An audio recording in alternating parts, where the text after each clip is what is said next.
Hello সবাইকে। এটা কি? এটা এটা হচ্ছে কলা পাতা। তো কলা পাতা আর তাল দেখে তোমরা ভাবছো যে কানেকশানটা কি, হঠাৎ কলা পাতা তাল।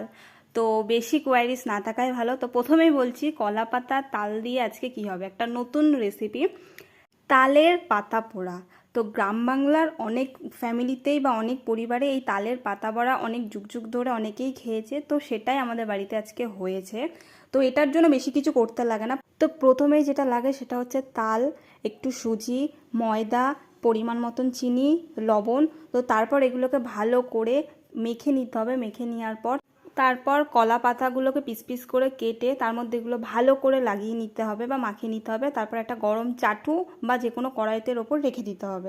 কিছুক্ষণ পর পাতাগুলো একটু পুড়ে পুড়ে আসলেই দেখো কত সুন্দর একটা টেস্টি খাবার। এটা খেতে কিন্তু খুব সুন্দর। কেউ যদি এরম তালের পাতা পোড়া খেয়ে থাকে অবশ্যই কমেন্টে জানিও। টাটা।